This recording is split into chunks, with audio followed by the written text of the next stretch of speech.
Welcome back. This is Michael from Science Out There, and with me today is my friend and sometimes chase partner, meteorologist John Homenuk. John, Hey guys. earlier this year, I gave you a seasonal forecast on what I thought the tornado frequency and where it might be more impactful across the United States. And this year, it was going to be mostly confined to the deep south area of the United States, places like Arkansas, Mississippi, and Alabama. But I did this last year as well in 2020, and things didn't work out so great. Last year, I also brought John in to give me a little help with the May update. And John and I are going to see what's going to happen for the next couple of months, but also reflect on how last year went and how this year is going so far. Thoughts on 2020, John? Well, I can't believe you brought me back. That's a great way to put it. Yeah, after a performance like that. I can't I believe almost 14,000 people watched my video this year after that last year's right, debacle. right, right. Yeah. So we can just swing for the fences at this point. That's right. Um, We can say anything we want. yeah, I mean, well, yeah, it's meteorology, I think, as a profession is a very humbling profession. Um, you sign up for predicting the future when you start to you start your studies in meteorology. You know you're going in to predict the future and do your best to try to better the field, and you're going to be wrong a lot. And so you kind of you roll with that assumption. You don't want to be wrong ever, but that is something that's going to happen.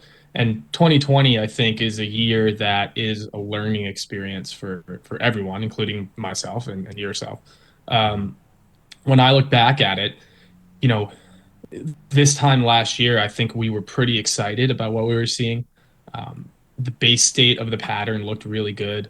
I think there was a lot to be excited about. It looked like we were going to get a coherent um, circuit of tropical forcing. I really believed that that was something that we would see. And we'll get more into the details on that later and why that's so important. But essentially, what didn't happen is we didn't get the forcing that we needed to get the pattern we thought. Instead, there was a lot of interference with that forcing, and so the atmosphere didn't really have a direction, and you got a lot of cutoff lows, a lot of upper troughs just kind of sitting around, some tropical garbage in the Gulf of Mexico. Mm-hmm. It just was. It went from looking great to looking okay to being a train wreck very quickly. Yeah. Um, I think most storm chasers will tell you it's hard to remember a year going off the rails as quickly and as terribly as 2020 did, and it just matched the vibe of everything else that was going on around the world. It was just perfect for Mm-hmm. 2020. Um, I think if we're going to look at it from an outlook standpoint, it was poor. It was a poor outlook. If you're going to look at it from a meteorology standpoint, I think a lot of what we thought was going to happen happened. It just happened a little differently than we thought. Mm-hmm. And from a tornado Yeah. perspective, that's not acceptable. It doesn't work. No. And, it happened a little differently. So what I remember going into, the first part of the month and into the middle of the month of May was the anticipation of seeing that trough coming. Mhm.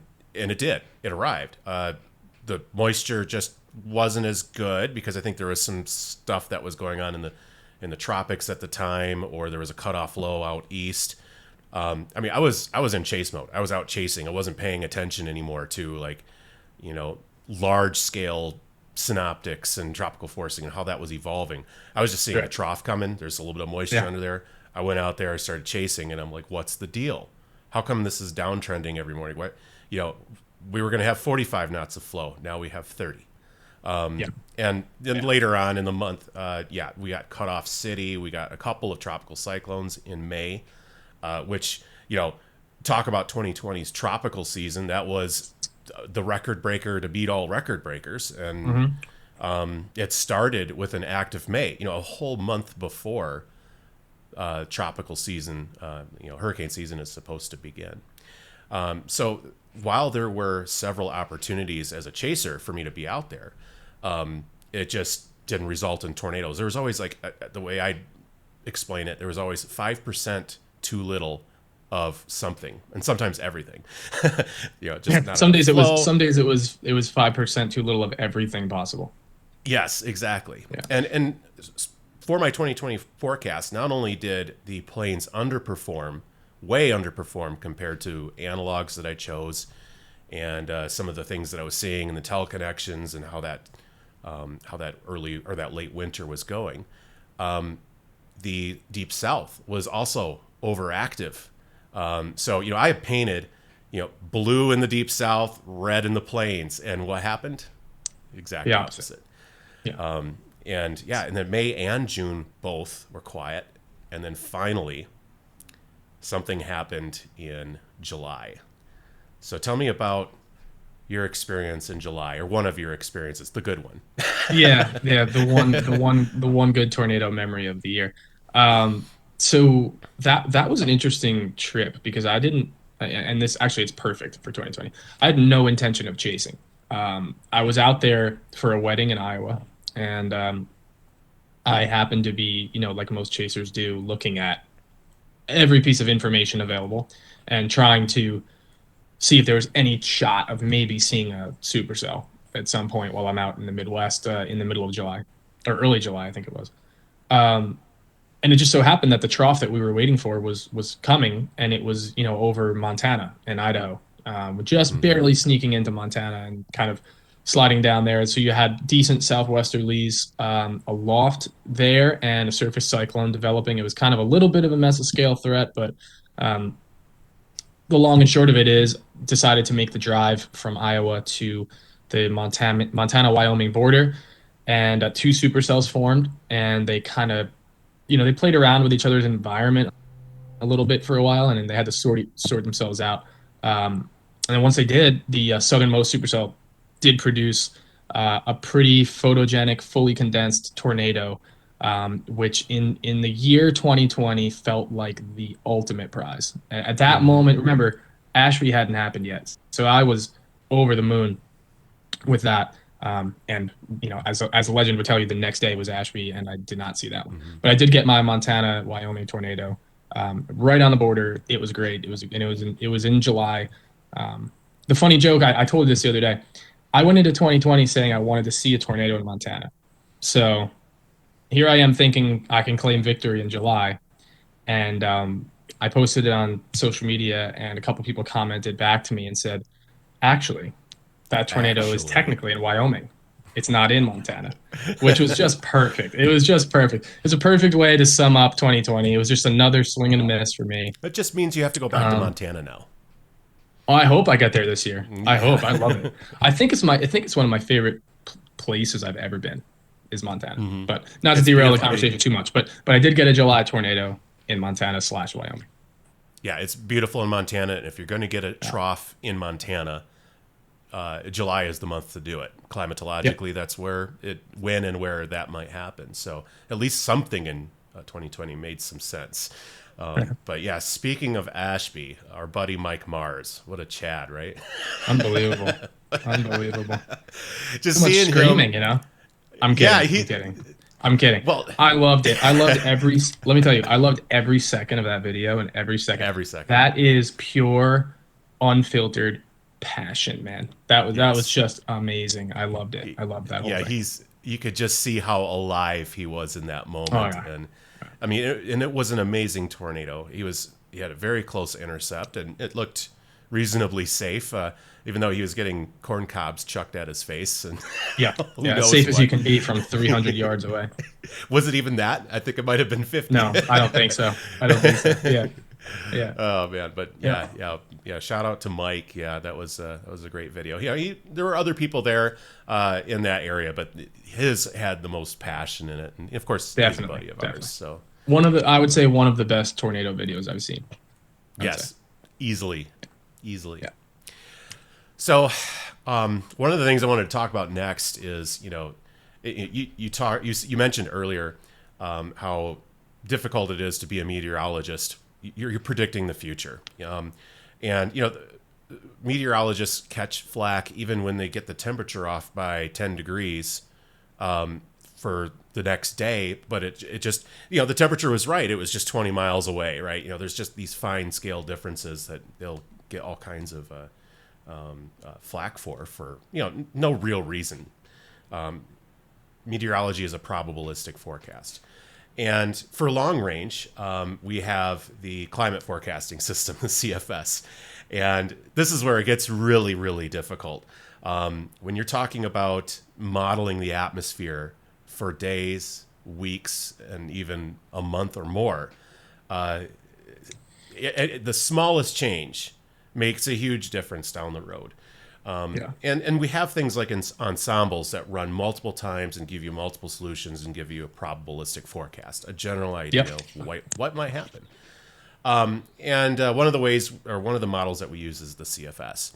Unfortunately, the CFS, because it's used by the Climate Prediction Center to release forecasts, for example, above or below normal temperatures for a given period. And for example, February, they had the entire United States in this huge red above average. And that was partially due to the modeling output from the CFS. And I think many of us know how February actually went. It was record-breaking cold all the way down to Brownsville. It was big news. The ERCOT got a lot of mud in their face.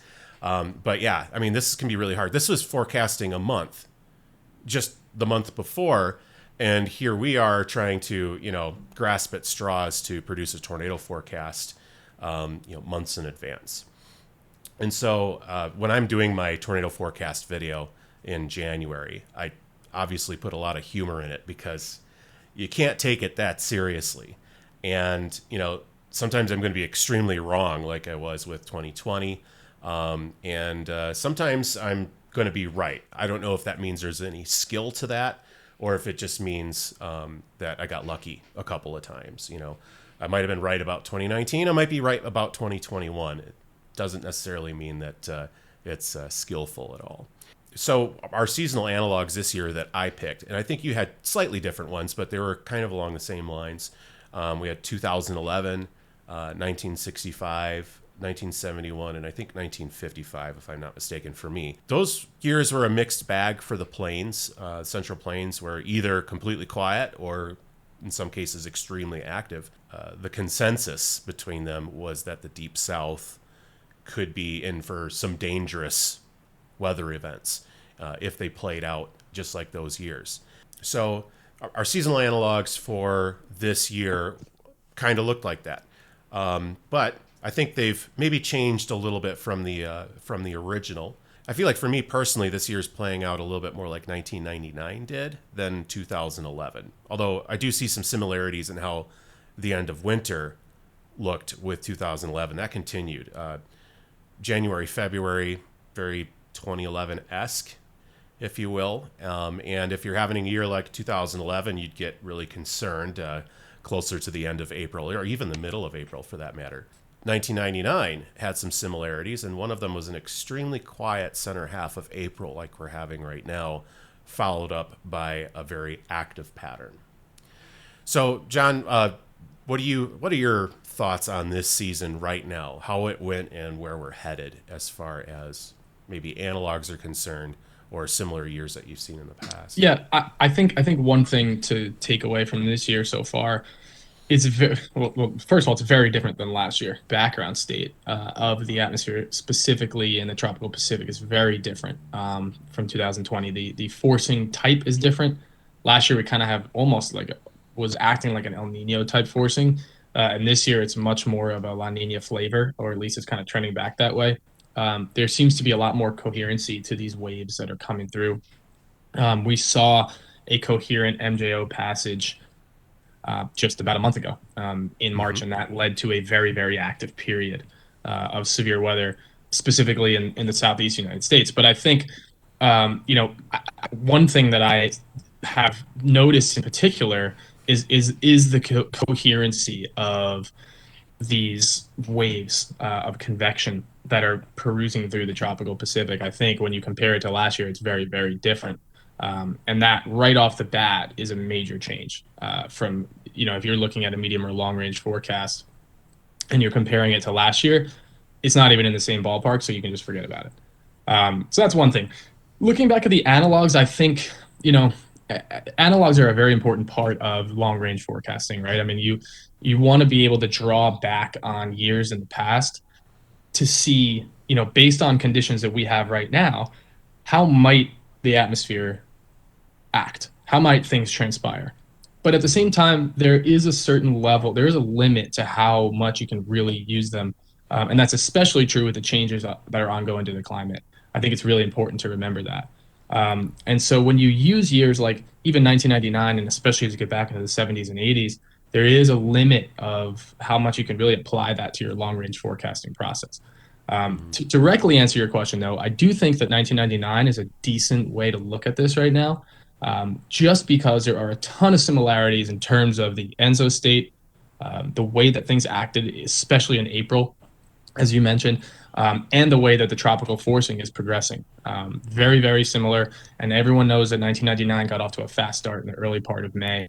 And it does look like we're heading towards the same type of situation. So, yeah, I think if you want to apply analogs, you want to look at a lot of things and you want to weight them properly in your forecast. But 1999 is a good place to start.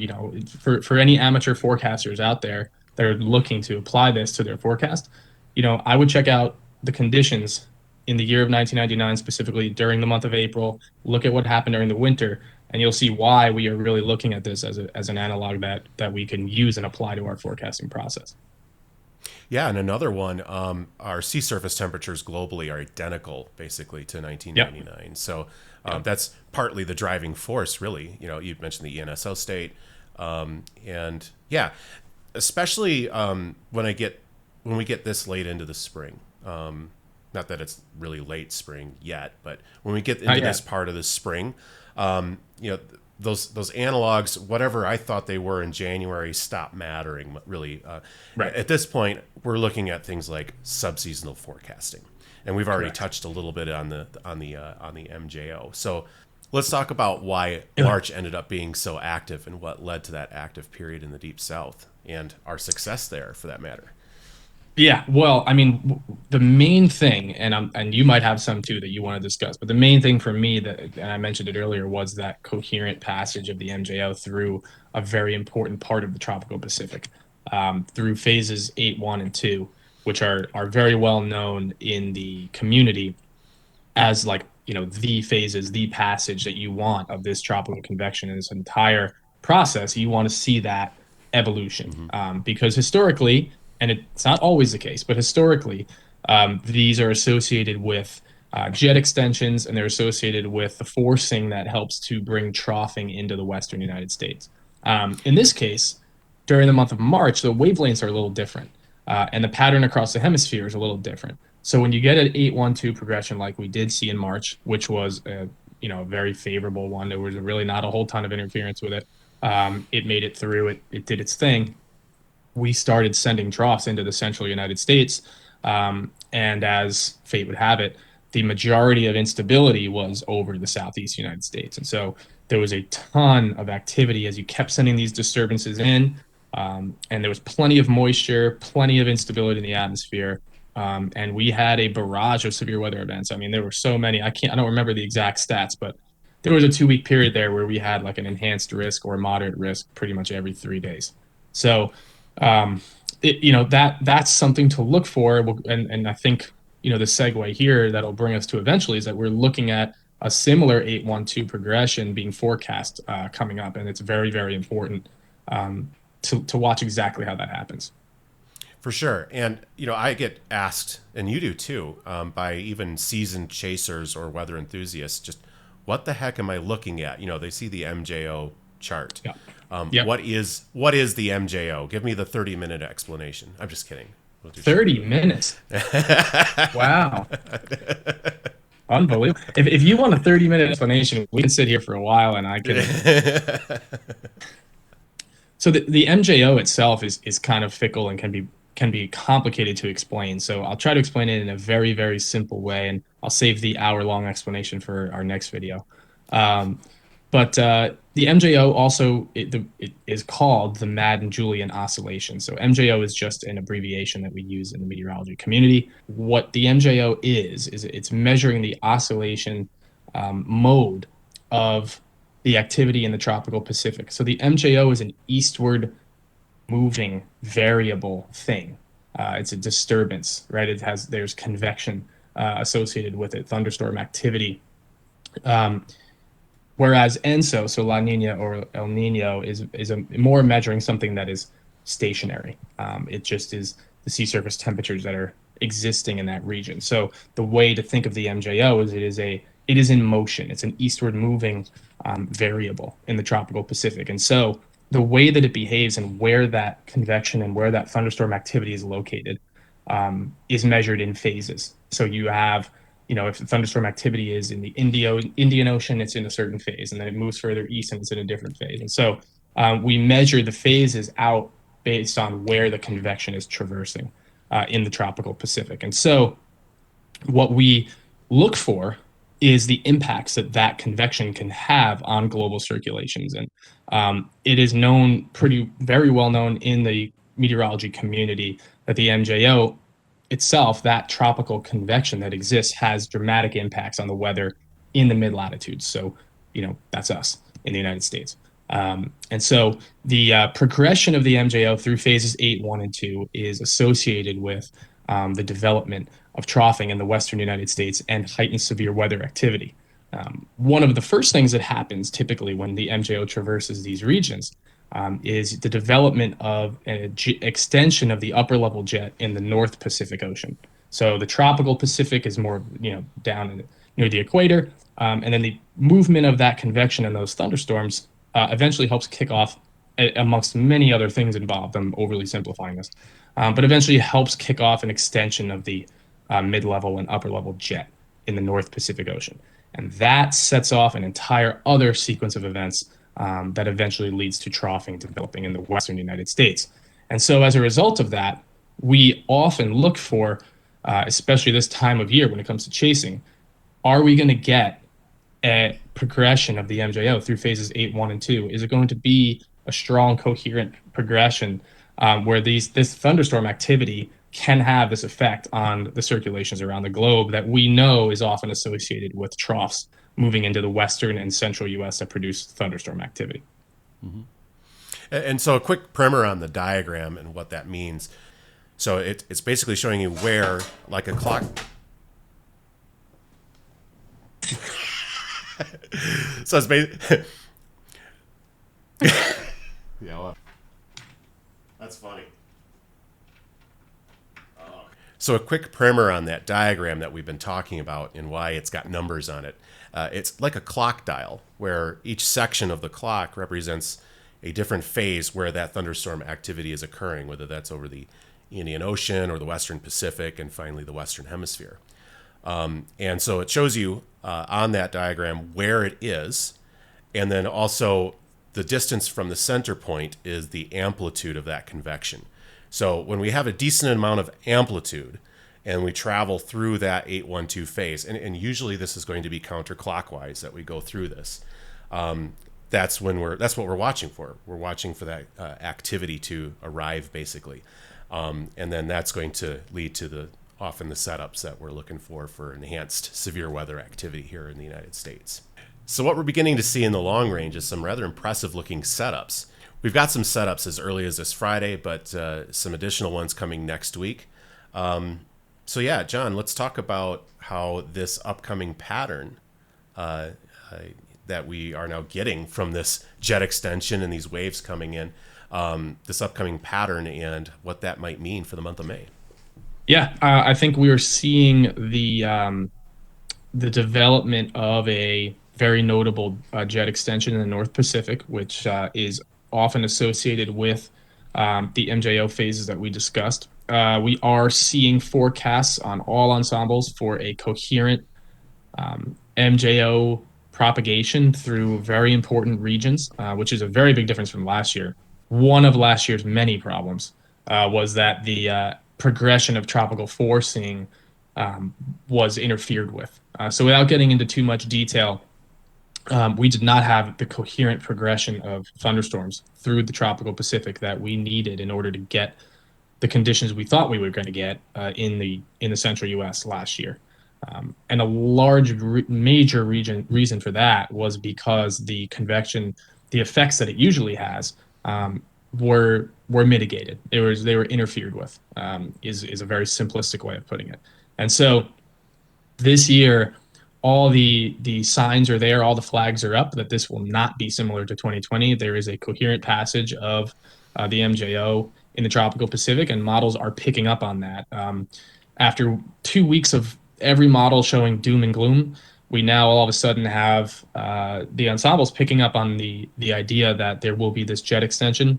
It will be a wavy jet extension, and eventually we will see that wave packet disperse out into the western United States. So basically, if you're trying to look at an analogy of that or break it down a little bit, just imagine the jet extension itself kind of snapping back and those individual waves kind of careening into the western United States one by one.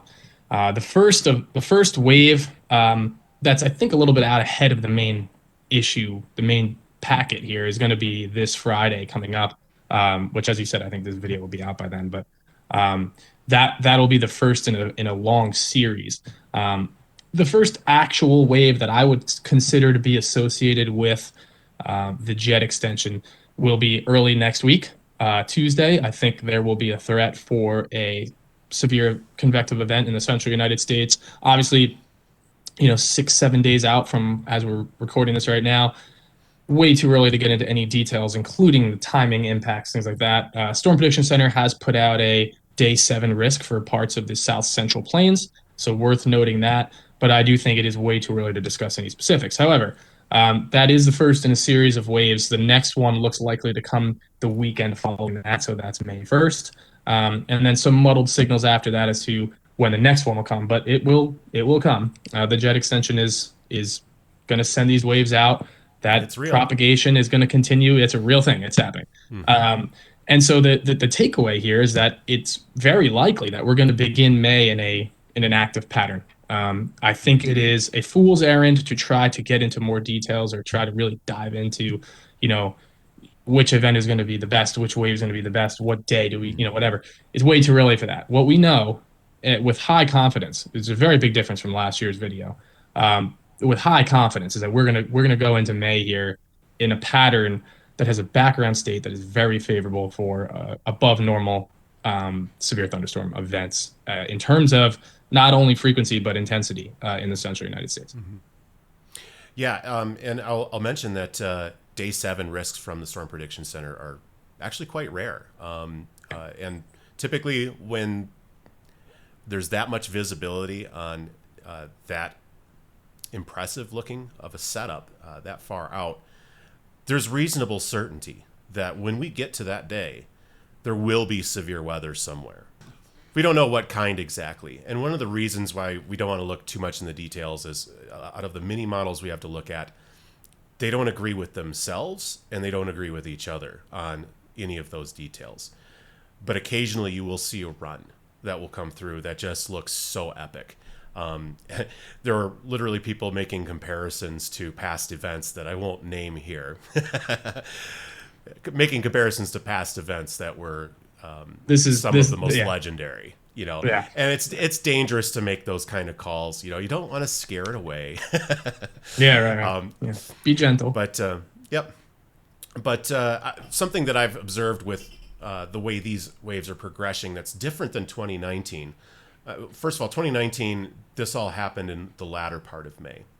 And we got a similar thing happening. We had a jet extension and then we got a big trough. But that trough kind of sat there for a while with just, waves riding in it every other day or every day. There were severe weather days on the plains. And that created a very above average period for the back half of May.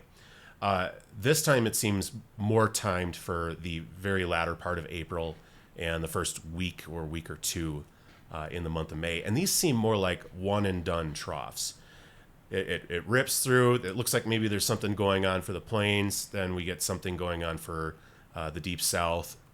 A few days of rest and it comes back. At least that's what it looks like right now. Very high likelihood that could change. But I will say, climatologically, this time of year is, this is where it's dangerous to have some of these major severe weather events. This is the time of year when big things have happened. And again, we won't go into the specifics, but you dig into the analogs and you'll see why. Really, what I think is going to happen is that we at least get 2 or 3 pretty good troughs out of this in early May. But what's your thoughts on how long this could go? I mean, can you draw from a historical example that either is similar or dissimilar from this, where we can get an idea of how long these typically happen? I know with 2019, it was a solid 2 weeks worth of severe weather that brought on, but I don't see it playing out exactly that same way. And I'm wondering what your thoughts are on how long we Yeah, might see this happen. I would draw back on something that happened in 2019 that I think a lot of people forget, is that there was actually a jet extension and a small one, but an event earlier in May. There was a sequence in early May. It was only a couple days, That's true. but there was a sequence in early May. Then there was a little bit of a break, and then obviously the mid May stuff really went crazy. Um, the point I'm trying to make is that a lot of times early on in these jet extensions, when the North Pacific pattern is changing, and especially when we're coming out of a period of it was such a volatile weather pattern, a lot of times you see it takes some time for this to really settle in. So you'll get, Mm-hmm. a shot here, a shot here. You'll get your first couple of waves, then you'll get another period of transition, but the pattern itself is still progressing. And then you'll get maybe a couple days later your big trough that comes in and is at the actual banger that comes into the Western U.S. and kind of just hangs out there for 4 days. Um, that's not to say that it's possible that this could kind of come in and out, and then we'll have to see where things stand after, I would say maybe the weekend of the 8th of May. Let's kind of see where we are. But I lean towards the other side of it, which is that, um, and this is just based off of the entire, the global and especially the hemispheric pattern, is I think that this will last a little bit longer. I think we'll go into at least the middle part of May with an active pattern, which if you really think about it, is 2+ solid weeks of activity. It might Mm-hmm. not be every day chasing, but I think there's a reason why those years are the elite years. There's a reason why those years where a trough just sits in the northwest U.S. in June and produces wedge after wedge. Those years are not common. Storm chasing has been through a very tumultuous decade. I mean, we've seen it all, man. There's been year after year of crazy activity. Then we had nothing. We had a huge ridge one year. Then we had a great sequence and a huge high risk over Oklahoma City that was a major disappointment in terms of for chasing, a great bust for, I guess, public safety. But then we had 2020, which was just the worst. And so it's kind of like, we've been kind of swinging all over the place here with storm chasing, and you Mm-hmm. almost have to recenter yourself and kind of remember what a normal storm chasing season is like. And And I so, don't know what a normal chasing season looks like, to be yeah, honest. but, I've literally been chasing for this very decade, and I think you have been too, a good chunk yeah, of it. yeah, But yeah, it's been interesting. My first chase year was 2010, and to me, I thought at that time that was a normal year. I didn't yeah, realize, because I was so new, that yeah, was, how legendary that was and how wonderful that was for storm chasing. yep, And then years following that have been just all over the place, all over the board. I've had some very really great volatile. years. I've had some really bad ones. Yeah, 2020 being definitely the worst, I think, in terms of, well, there just wasn't many tornadoes during the core part of the season. That's the bottom line. What right. we're after ultimately, the ultimate goal was not to go see structure every I day, mean, we did have day in fun and though. day out for 2 hours. We did have an awful lot of fun. So We for had, chaseability, I mean, at least there was severe weather at all. I mean, you look at years like yeah, 2018 where there was just a couple of one and done days. One of them produced, one of them didn't, and it was yeah, quiet as heck in yeah. between. The So thing, I mean, you almost not would to rather focus have too that. much on last year, but I actually enjoyed it. I thought Mm-hmm. here's a resounding thought that I had in my head when we finished 2020 and we were looking back at our footage and we were talking about the year, right? And everyone was all doom and gloom. That was the worst year ever. I I mean, I don't know, man. I looked back on it and I was looking at our days and our chases and our photos and um just some of the videos of us just, whoever we were chasing with just kind of hanging out. I Mm-hmm. mean, given what was going on in the world and everything that was happening around us, it was pretty great. I mean, it Mm-hmm. was pretty great, and for one of the worst storm chasing years ever, I thought it was just fine. So, the good news is that what we're looking at right now for 2021 is just in a whole other, you know, stratosphere compared to what went on in 2020. And Absolutely. I think a lot of storm chasers are going to be very excited here over the next couple of weeks because it looks like it's going to kick into high gear in very short order. Let's try some hard numbers here. Oh some boy, I'm not a betting man. I told you this already. I'm encouraged by what I'm seeing in the short term. I'm encouraged by what I'm seeing in the midterm. And I think, maybe this even happens again at the end of May, sort of similar to how it did in 2019, where we got one of these, around the May 1st time frame, and then we did it again later in May. I think we get something like that. And, if it is a nice, coherent MJO circuit, or, other signs point to more troughing. And there's a lot to be excited about, I think, for really the entire month of May. But especially the first half. I think we definitely have an active first half. I'm less certain because I've lived through a lot of Mays that really the entire month would actually be good for storm chasing. I'm sure there's going to be a lull in between, and I don't know when it's going to pick back up. It might be closer to the end of the month. But I think May is going to at least be average for tornado counts, and I think there is a solid chance that it could also be above average. I think the ceiling for me, I'm thinking it could be a 300 tornado month May, which I don't think is quite unreasonable. I think we can attain that. And it might be a little front loaded. We might be seeing most of those or a good chunk of those early in the period, and maybe a few more later on. So that's my personal forecast, just based on not really much other than gut feelings and just how encouraged I feel on what I'm seeing right now. What is your thought? What do you think? What we're gonna do this May? I totally disagree with everything you just said. All right, No, I'm just cool. kidding. I was gonna do this. I was gonna do the Stephen A. Smith route there, but um, Been bamboozled. yeah. Um, I agree. I agree with your whole thought process. I also agree that I'm pretty confident with what's coming in here in late April and early May. There will be at least 2 to 3 troughs entering the central United States, um, with what I would consider a fantastic base pattern across the entire hemisphere. Everything really that you could look for is there. One hesitation I have is the high latitude blocking. It's earlier in May, so you do have to watch for any, if we get another NAO block to pop up or something in the high latitudes that aids in some kind of suppression. That's something to watch for, and we are in a blocking regime right now, so there is a tendency for those to develop. So I think we have to watch those.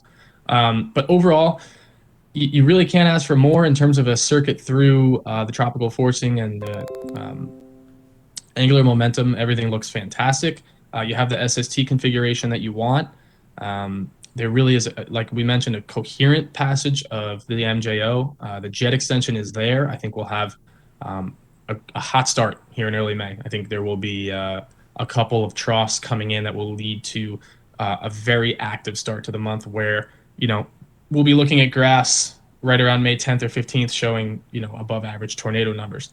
I also have a little bit of hesitancy towards the back of the month, like you said.